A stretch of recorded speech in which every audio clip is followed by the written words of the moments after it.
Hello, my name is Alex, and today we'll be covering steep turns.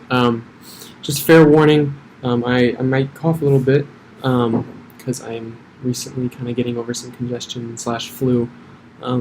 So if I start coughing, fair warning, that's why. I just don't want this to be an overly obnoxious video for that reason. So today we'll be covering, right on cue, steep turns, and just kind of going over science behind them, like what makes the airplane turn, why we would use this maneuver, how we accomplish this maneuver, and the standards to do so. Conforming with the ACS, we're not necessarily trying to just conform with the ACS, but there are ACS standards that are set in stone that we do hope to accomplish, and those are bare minimum, but that is a goal that we're trying to accomplish as either a commercial or a private applicant.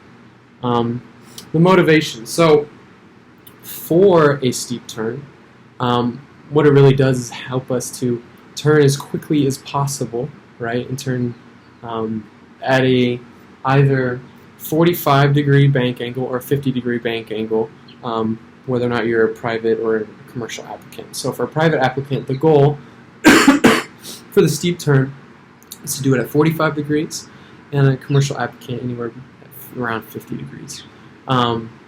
So a motivation would be if we're in a busy airspace. This is the only way I can really see.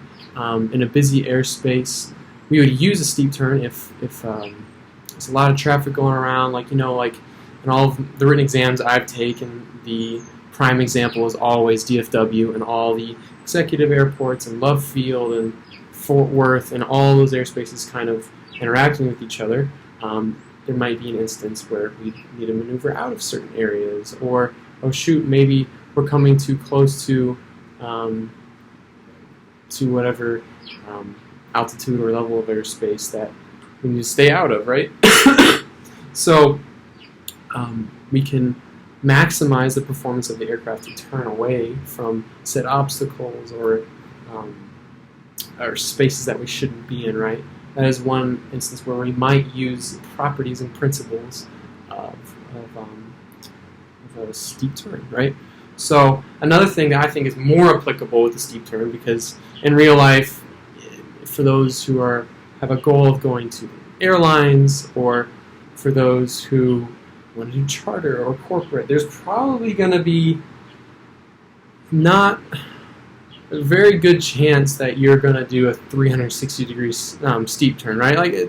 I've never heard of a scenario on that level where you would use such a maneuver. But I think that the FAA requires us in the ACS for both private and commercial applicants to perform this maneuver is more so to help us understand the aircraft and how it operates and maneuvers and moves, and as we study it on the ground and in the air, even when we feel the effects of it. And it's more so to even make the aircraft an extension of our body. And if we're able to control the aircraft pitch, bank, steepness of the bank, and how that affects all the other phases of our flight, then we are more comfortable in other maneuvers and performances of the aircraft. Like, for example, chandelles, we will use a steep bank, or lazy 8s will use different varyings of bank and pitch and all those things. And I believe like some of those fundamental things can be found in the steep turn, right? Now we're not going to go 60 or 50 degrees in any of those maneuvers, but it'll allow us to kind of conceptualize and understand what happens as we roll into a bank, what happens to our heading, what happens to our altitude, what happens to our airspeed. All those things, I believe, are concepts that can be found when practicing a steep turn, right? So, like we said before, the commercial applicant will perform this at around 50 degrees of bank, and the private applicant will perform this at 45 degrees of bank. Like we discussed earlier, steep turn is kind of the aircraft's maximum turning performance and the fastest rate of turn, right? So in a standard rate turn, our aircraft, 30 degrees of bank, first of all, right? So 30 degrees of bank is standard, right? 30 degrees of bank is the standard rate turn, right? So at 30 degrees of bank, we will accomplish 360 degrees. So we'll go, if we're at a heading of 0, 3, 0, right? 90 degrees, 180 degrees, 270, and back to 360, right? At 0, at 360. We will accomplish that at 30 degrees of bank at 2 minutes, right? So the steep turn, effectively, what it does is it doubles that rate, right? So at 30 degrees of bank, we will make 360, so then 360 all the way around in a circle, all the way around. We'll make that in 2 minutes, right? And, pardon my penmanship, not that great. And then at 50 degrees of bank, we should make this 360 degrees in half of that time, right? In half of 2 minutes. So we'll make it about 1 minute, right? 1 minute, we should be at roughly 360 degrees all the way around at 50 degree bank, right? So, sorry, someone knocked on the door. So, it's important to realize, okay, what makes an airplane turn, right? So, it's good to know these numbers, right? You conceptually say, okay, like at 50 degrees of bank, I'm going to be coming around this 360 degrees a lot faster than at 30 degrees of bank, right? It's at half, this is half the rate of this, so this is going to be twice as fast as that, right? That's simple math. Anyone, private, or my third, fourth grade brother should know that, right? Like, 2 is double 1, right? So it's double, this is double the rate of that, right? That is simple math. But in terms of like what actually makes an airplane turn, this is more of a concept that a pilot should be aware of, right? So in an aircraft, we have, well, I'll write the camber of a wing, right? So this is our wing right here. Then we have this lift, right? We have these air molecules flowing over the top of this and over the top of this, and the greater pressure is underneath the wing, right? And this greater pressure is keeping this aircraft up into the air, right? I am not sure if you can see that. I'm going to make sure. You can see the camber of the wing. You can see the camber of the wing. So this is what keeps our aircraft in the air. The problem with this is when you enter a turn, and I apologize, I came to the airport library today and I do not have currently a model airplane on me, but when you enter a turn, it's like this is your airplane, right? And when one wing is up over the other, right? So entering this turn, this is our plane head on. So you're like this, right? This is our plane, whatever here. And you will lose a component of this lift, right? Keeping the airplane in the air. And you won't lose it, but it will change forms, right? So this change in bank, right? So this is straight and level aircraft, right? Straight and level aircraft like that, rudder, you got all those things. You have this lift, right, under here, keeping the airplane in the air, right? The aircraft in the air. Well, when you turn, right, this lift, this vertical component of lift, right, that is up and over the wing, hopefully you guys can see that, that vertical component of lift right here, I'm going to change this so you guys can see this better. This vertical component of lift right here is changed into a horizontal component of lift. So, right, so vertical obviously going straight up, horizontal going to the side, right? So this vertical component of lift is still going to be there, but right, it would have been maybe this much, right? Let's say just for the sake of seeing, it might have been this much. But now it's this much, right? This component of lift, it's smaller, it's shrunk, right? It's still there, it's still keeping the aircraft in the air, but it is a lot smaller than it would have been. And that component of lift is being redirected to the horizontal element right there. See? That's what's going to keep the plane turning, right? The plane is going to turn because that vertical component of lift is being substituted or exchanged for the horizontal component of lift. So with that, that's what's going to get the airplane to turn, right? That horizontal component of lift.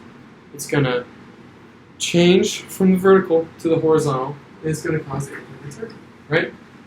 So you obviously, with this scenario, you're going to want enough of that vertical component of lift, right, to keep you in the air. So there's only a certain level you can get to, and I think in most general aviation aircraft, we don't want to exceed 60 degrees. You can probably sustain it, but I'm not going to test my limits. I'm not going to test the limits of the aircraft. We do not want to try to exceed that 60 degrees of bank, because then that will also decrease that vertical component of lift and stress a load factor on the aircraft that might not be sustainable, right? And then we'll get to load factors here right now, actually. As we turn, load factors are a contributor to these turning tendencies, right? So as we turn, we will have a load factor stress on the aircraft, and that's bad for structural integrity of the aircraft. That can also be bad for our physical bodies, right? And that's where G-forces can be found. We can find G-forces in general aviation. Usually where we find G-forces is in changes of pitch and bank, right? And the speed and the amount in which we do so, right? So in terms, and I have a chart here, I'll do my best to try to write, and I'll, over here there's less glare on this side of the marker board. So for our load factors, right, as we, maybe you can see it here, we have our load factor chart.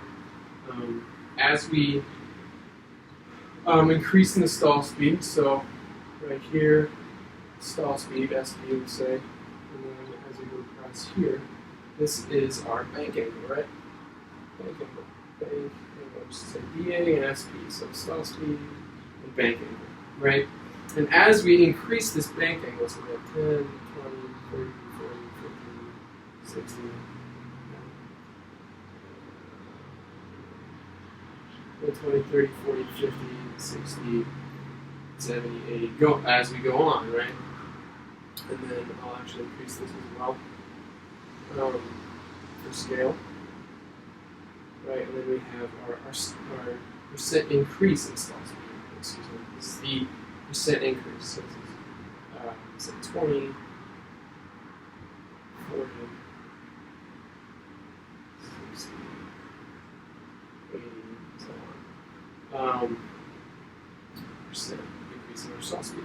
So right, as the stall speed increases, right, the stall speed increases with the angle of bank, right? So we got 10, 20, 30, 40, 50, 60, 70, 80. And we will probably never be in the 80s range ever. That is something that we will not do in general aviation. We will not be anywhere near the 80 realm. But for the sake of the chart, with the increase in stall speed, and as the bank angle increases, right? As we go, okay, we're 10 degrees, right? We're 20 degrees. We're 30, we're 40. Oh, it's starting to go up when we get around the 60 range, right? Like that. And then the load factor also of the aircraft has a little more sharper of an angle as we go up, right? So it's the load factor imposed on the aircraft. And as the load factor increases, so do our G-forces, right? So we have our G-forces over here on this side.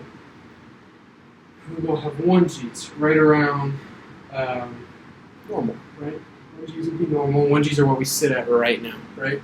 So 1 G's are what we're sitting at. And as we go, this chart shows that we will meet 2 G's around 60 degrees of bank, right? So there's a little steeper 60 degrees of bank right around here, right? We'll have our 2 G's, right? And that's common when you get to steep turns. You'll start to feel it, right? Because 1 G you won't really feel. Maybe we'll have a little bit of turbulence. We'll feel a little bump here and there. That will give us a minimal of those amounts. But as we increase this turn, and you can see this angle, and I'm sorry, again, my penmanship's not great, and hopefully you guys can see that. But as this angle gets as you get more and more. It's not a linear. It's not a linear. A linear line. It's almost more of an exponential property to it. So as we increase this angle of bank from like 20 to 30 to 40, right? 10 to 20, not a lot. 20 to 30, we're feeling more. 30 to 40, exponentially more, right? And it keeps going on an exponential course. Until we get about 60 degrees of bank, so we'll experience about 2 Gs. And what a G-force is the multiple, or the number of times over the regular force of gravity we feel. So 1 G is the regular force of gravity that we feel. And this is kind of a topic for another day, but we can also have negative G's, where we feel lighter, right? Lighter than we actually are. And negative G's are components that our body actually isn't as equipped to adapt with. We're not as equipped to adapt with negative G's as we are positive G's. I don't remember, there's a course I took here actually at Purdue, and it talked about what our thresholds are for both. And I think the human body can sustain, I'm not entirely sure, but I think around maybe 8 Gs, like at least fighter pilots can, right? Like all those guys that are trained to sustain Gs. But then on the flip side of the curve, I think it's like less than negative 2 Gs that the body can sustain. That's because when we have excessive force of gravity on our body, all the blood will rush to our legs and will rush down, right? But when we're in negative, the blood will rush up to our head, and our brain can't sustain nearly as much blood as the rest of our body can. But that's a topic for another day. But in terms of this discussion, we really need to understand how when we increase our bank to get into a steep turn, so right around this 50 degrees, right, we will be at we'll be getting closer to that 2 Gs range. Close to the 2 Gs range, and that will affect the aircraft. That will affect the low load factor, obviously, which we're still in a safe spot of the envelope, so we don't necessarily have to worry about the structural integrity of the aircraft. But it's something that we should at least keep in mind. It's just how the aircraft is affected by entering these excessive amounts of bank, these amounts of bank that are far beyond the standard. And you might think in your head, okay, well, 30 degrees, 50 degrees line, 20 more degrees of bank. But as you can see on this chart, right, 20 degrees from 30 to 50 degrees has a significant difference in our aircraft and in how we feel it in G-forces on our body, right? That is something that that is a very crucial to understand. That it's not a linear relationship, right? It's a exponential, more of an exponential curve relationship. So as we go up in our angle of bank, it's not a linear relationship. It's not like, okay, 10 to 20 degrees is double. It's okay. Going from 20 degrees or 30 degrees of bank to 50, that's significant, right? It's going to have a lot of a bigger difference on our body and on the aircraft as well. And then something else that is important, and again, I apologize for the glare.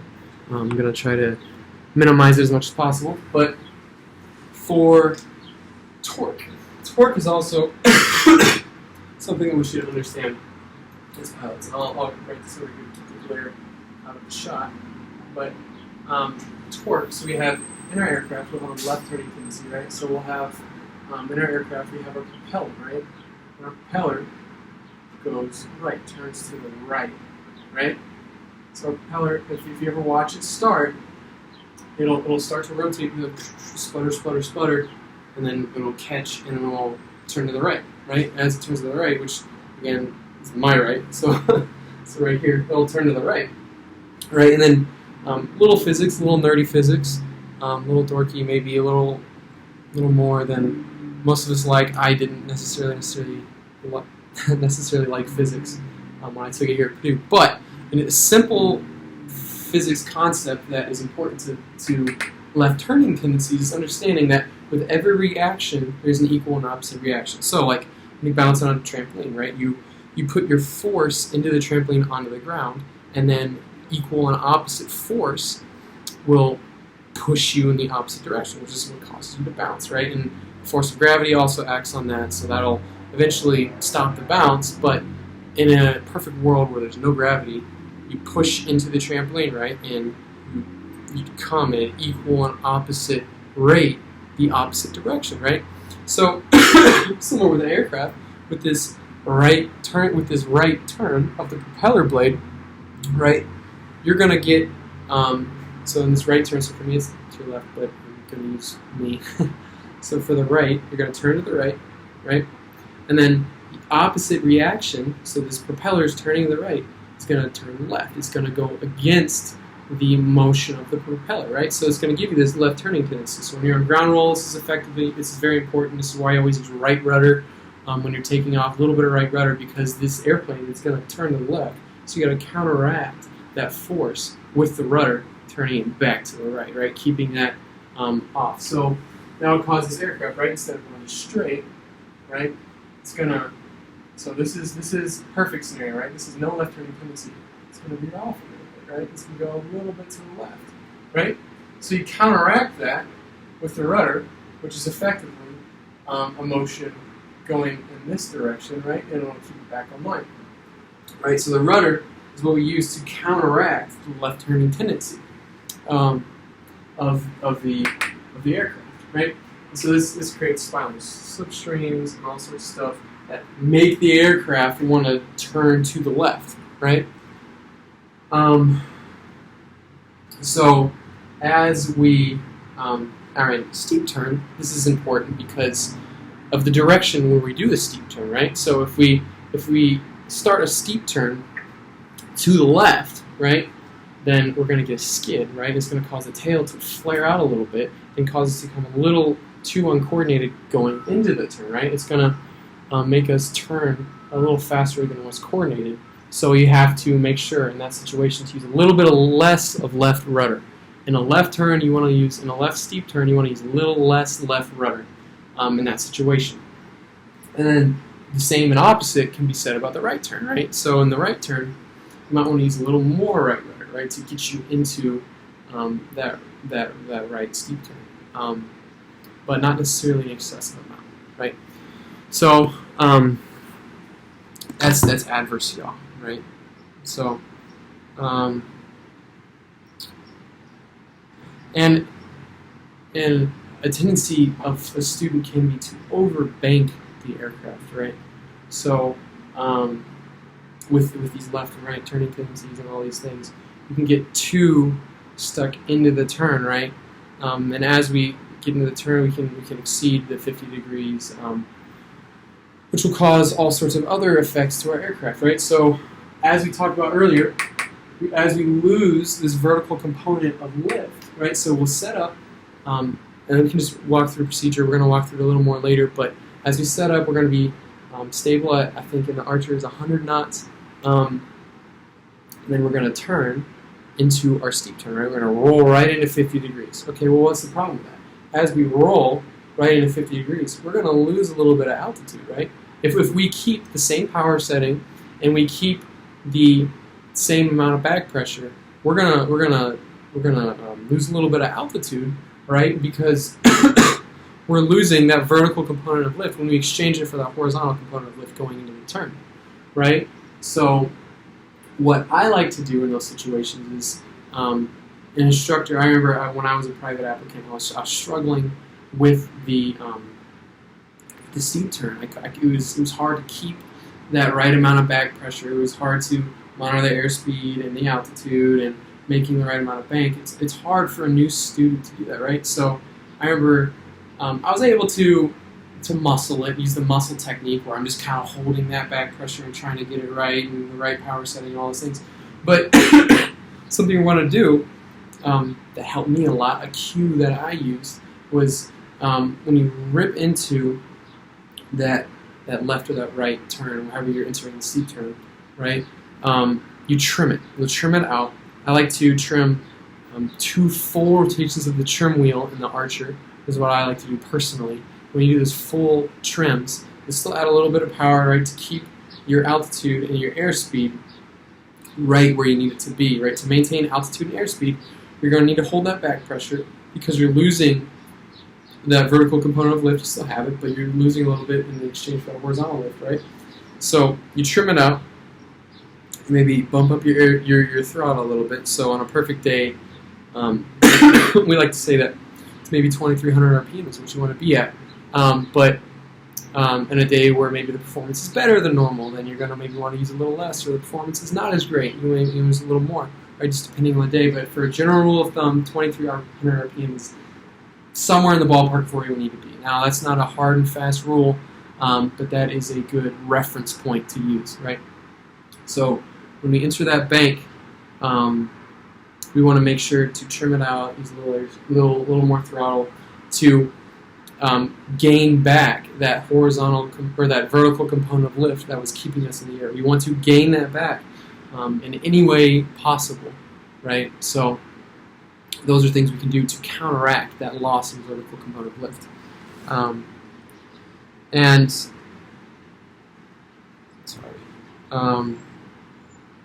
So now, going to the procedures, right? So now we know kind of what is happening to the aircraft. We know, okay, the aircraft is being stressed in the load factor and in our body and things like that are being stressed with G's. And then the difference between the rates of turning and how it's an exponential difference and not a straight linear difference, right? The left turning tendencies of the aircraft and how that can affect what we are doing and how it can affect skidding or slipping in a steep turn and all those things. And obviously the rate of turn, that's where we should be at 360 degrees. So how will we actually enter this steep turn? So like as we said before, finite altitude, you're cruising along, you're trimmed out, you're all configured at 100 knots, approximately 2300 RPM, and then depending on whether or not you are a private or commercial applicant, will determine the angle of bank you want to be at. So for the purposes of a private applicant, you want to be at 45 degrees. For the purposes of a commercial applicant, you're 50 or more, right? And so you're going to enter that bank. You're going to maintain that assigned altitude. So if you're cruising along at 3,000 feet, you're going to want to maintain that 3,000 feet even as you're turning, right? So that is why why I like to personally use those full 2 rotations of the trim wheel and add a little bit of that throttle at around 2300 RPM, and that will keep you in that turn. The one thing though about the trim that is important to note is that, right, so that trim is used to counteract that horizontal component of lift you're losing, right? So what's going to happen when we roll back out straight and level, right? And for the sake of this video, a private applicant, I might not have a full grasp of that yet. If they understood what we were talking about in this discussion so far, they might understand what happens when we roll out straight level with the horizontal component of lift and how we would lose that and how we'd regain the vertical component of lift, right? They might understand that. I wouldn't necessarily be as harsh on it. I'm a commercial applicant. I never want to be a harsh instructor. But that would be something that I might try to let them kind of turn in their own heads, right? And to be like, okay, well, when we roll it back out straight and level, I'm going to balloon up a little bit, right? If I keep that trim in, because it's a new configuration for accounting for that loss in vertical component of lift. Once I get that vertical component of lift back, I'm going to balloon up a little bit. So what you're going to want to do is in either case, you're going to put the nose forward, you're going to hold it, right? And then in a commercial maneuver, you go back. So if you did it to the left, you push it down and then go back to the right, right? Or when you finish both of those 360 degree turns, you're going to push it, hold up the pressure forward. You're going to trim it back to the cruising altitude. Maybe take a little bit of that throttle out because you're not going to need as much of that either. And you're going to realign or reassess the situation to cruise along a straight level flight, right? So, private applicant, I would hope they would get it, but I wouldn't necessarily be expecting it. And a commercial applicant, I would hope they'd say, okay, well, we're going to regain that vertical component of lift back. We have no longer a need for that horizontal component of lift because we're straight and level again. So we're going to have to push the nose forward and retrim it out, right? So in that situation, I would hope that the commercial applicant would be able to answer that question. And then obviously, when you get 360 degrees in one direction, hold that, keep the nose from ballooning up, and then 360 degrees in the other direction. Then you're gonna go back to your original heading, and you're gonna maybe take a little of that power out. You're going to retrim if the trim was even used, and if the trim wasn't used, then you would hold that back pressure throughout the entire 360 degrees of the maneuver, right? But something that has helped me is that trim. Not necessarily a requirement, but it helped me a lot in perfecting the steep turn. So go to the appropriate heading, resume normal cruise. Those are the steps. It's pretty easy. It's pretty standard for the steep turn. And something that is really for the ACS, right? Remember, the ACS is not our Bible, right? It is not something that we follow everything on, but it is a resource that the FAA uses to see if you are an adequate enough pilot to receive a certain certification. So, for commercial applicants, you want to keep that 360-degree steep turn, right? Approximately 50 degrees of bank, as we've talked about already, plus or minus 100 feet in altitude. So you want to make sure that you're finding a way to be coordinated, and you're finding a way to make up for that loss in vertical component of lift, whether it be the trim or whether you're straight up just muscling it. The tolerances for the ACS are very clear. If you're plus or minus 100 degrees of that, that is something you need to work on, and maybe you do remedial training for that. Airspeed plus or minus 10 knots. So again, pitching and using the power settings for your altitude will also affect your airspeed. So you need to keep that in mind as well. And then you want our bank to be within plus or minus 5 degrees for that 50 degrees of bank. Heading also, when you roll back out into your original heading, right? Your original heading, you're gonna adjust the trim if you used it. You're gonna adjust the power setting back to cruise and all those things. Another thing that you need to keep in mind is that you need to be within plus or minus 10 degrees of that original heading. So what you do not want to do, this is something I failed to mention, but in the procedure, but when you're turning into that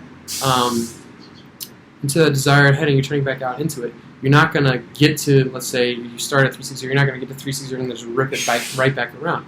A good rule of thumb is whatever bank you're using, half of that is when you should start rolling back out to your desired heading. So if we're at 360, right, we go all the way around. We're at 50 degrees of bank, right? So half of that is 25 degrees, right? Simple math. Half of that's 25, right? So pardon math, I think mental math, the 335 degrees, right? When you get, so you're going all the way around. So this is north, you're going all the way around right about here. You want to start shallowing that out, and boom. You want to try to land on that 360 is the goal, right? So that is another thing to keep in mind when you're going to release that back pressure with the trim or the manual back pressure that you're using. You're going to maintain that airspeed, and you're going to want to roll out in a 50-degree bank 25 degrees early into that desired heading that we were at. So that is something. And then, as we mentioned earlier, the 2300 RPM setting is not a hard and fast rule, right? Depending on the day, the performance may be greater, the performance might be less. You're going to have to adjust accordingly that RPM setting, and it's not something that's hard and fast that you're going to fail over.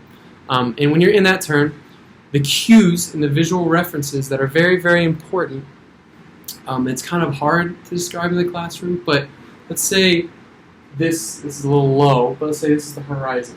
And it's going to change for your left and your right turn, right? Because for the commercial or private applicant, they are going to be in the left seat, right? So in a steep turn, you're going to want to keep the nose or the cowling of the aircraft want to slice through the horizon, right? So one thing that students often fail to do, and something that I will willingly admit I did as a private applicant, was I was so focused and enamored with the instruments that I keep my eyes in the instrumentation, not looking outside as much, because I'm like, oh, I can't lose that airspeed, I can't lose that altitude, like, oh, I got to roll out of just this heading, right?